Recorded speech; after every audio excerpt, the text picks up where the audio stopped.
Going into the 1920s, many people believed banning alcohol would make America more peaceful. They were wrong. Violent murders, widespread corruption, and the dawn of organized crime defined the decade and beyond. In the years leading up to the 1920s, anti-alcohol activists such as Carrie Nation had been hard at work building a case against the demon drink.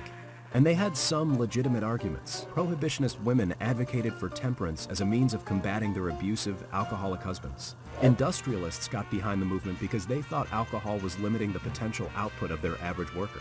But temperance was also used by racist organizations as an outlet for their xenophobic views against the millions of European immigrants coming to the United States. The Germans and Irish in particular were scorned for their alleged drunkenness. Whatever their reasons, 46 states ultimately ratified the 18th Amendment, with only Connecticut and Rhode Island dissenting. Prohibition officially took effect at the very start of the decade, enforced by the language of the Volstead Act, named for House Judiciary Chairman Andrew Volstead. Within a year, Americans' alcohol consumption had already dropped to historic lows, but the drop was temporary. Americans didn't stop drinking. The 18th Amendment allowed for some loopholes: fermenting grapes at home, prescriptions from doctors, and religious exemptions. A lot of people found God. But the eradication of a corporate structure for alcohol production and distribution left a huge opportunity for a large-scale, organized, and insanely profitable black market.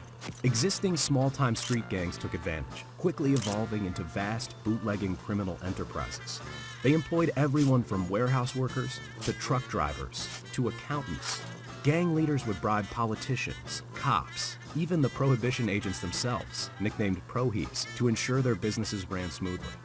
Some relied on rum running, illegally importing liquor from other countries and storing it in warehouses across the U.S. Sometimes they would simply distill liquor in private homes. Other gangsters bought abandoned breweries and operated them in secret. They worked in the shadows, but one part of the business was very public: the violence.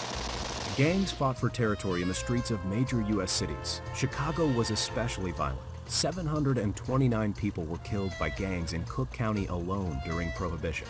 The most famous of these incidents was the St. Valentine's Day Massacre in 1929.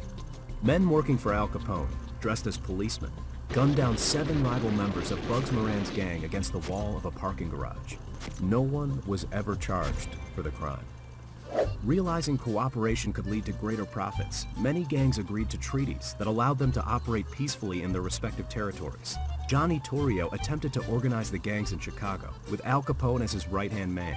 When Torrio retired to Italy and handed the reins to his protege, Capone inherited a business pulling in more than $1 billion a year in today's terms. Charles Lucky Luciano organized the Italian and Jewish gangs in New York under Joe the Boss Masseria, before Luciano had Masseria killed in 1931 and had his successor Salvatore Maranzano killed the same year. Luciano went on to found the Commission, a national crime syndicate composed of New York's 5 mafia families and the controlling families in Chicago and Buffalo. Prohibition ended with the ratification of the 21st Amendment in 1933, but the mafia kept rolling along.